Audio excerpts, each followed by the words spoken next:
नाज़रीन, ॿारह जी न्याणी नाज़िया चन्ना जे खून सां इंसाफ़ लाइ सिविल सोसाइटी, वकीलनि, सियासी समाजी धुरियुनि पारां कराची प्रेस क्लब अॻियां एहतजाजी मुज़ाहिरो कयो वियो। इन हवाले सां रिपोर्ट करे रहियो आहे कराची मां धरती टीवी न्यूज़ जो रिपोर्टर बशीर मीरजत। चन्ना सिंध जी न्याणी आहे जंहिंखे सवा महीनो अॻु वो बगड़नि जेको आहे सो पंहिंजी हवस जो निशानो बणायो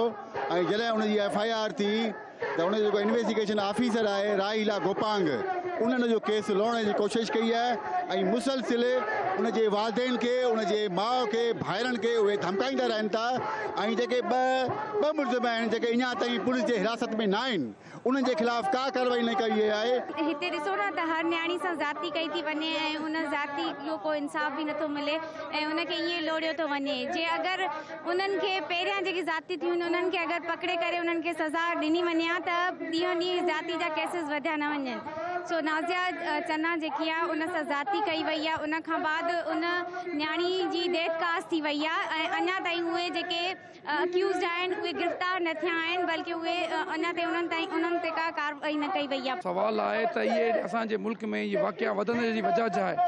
सिर्फ़ु हिना चन्ना हुजे या फातिमा फरोलो केस हुजे या अहिड़ा कई यूनिवर्सिटियुनि में जेके न्याणियुनि सां ज़्यादतियूं थियूं, इन जो हिकु मुल्क खे हिकु पूरी प्रॉपर स्ट्रेटजी मुताबिक़ लॉ ठाहिणु घुरिजे जंहिंमें human rights law department involve थी इन्हनि जे जेके आख़िरी जेके असास जेके इन्हनि जा अनासर आहिनि उन्हनि ते हथु विधो वञे। ये आम गरीब किसान मजदूर आम फर्द के बच्चों के साथ क्यों होता है? क्योंकि दोस्तों ये समझने की ज़रूरत है कि जिस हम निज़ाम में रहते हैं, जिस समाज में हम रहते हैं, वो एक ताकतवर का जो है वो निज़ाम है, वो एक मजलूम का निज़ाम नहीं है, वो जालिम का निज़ाम है। गुजारिश करण चाहींदासीं जेके भी मुलविस आहिनि मुलज़िम उन्हनि खे जल्द अज जल्द गिरफ़्तार करे ऐं उनखे सज़ा ॾे। नाज़िया चन्ने जी इवन फैमिली खे हिननि टार्चर कयो आहे, उनखे दबाइण जी कोशिशि कई आहे, सॼे केस खे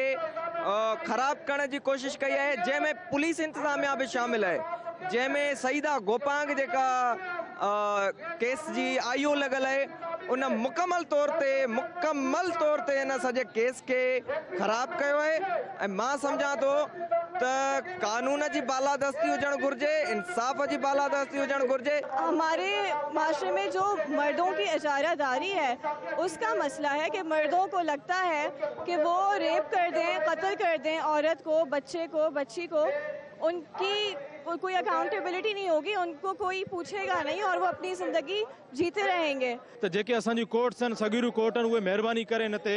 सुमोटो हिन नोटिसिस ते खणणु खपे त जॾहिं अहिड़ी न्याणियुनि जी बेहुरमती थी कई वञे त उन्हनि खे महिरबानी करे इंसाफ़ ॾिनो वञे।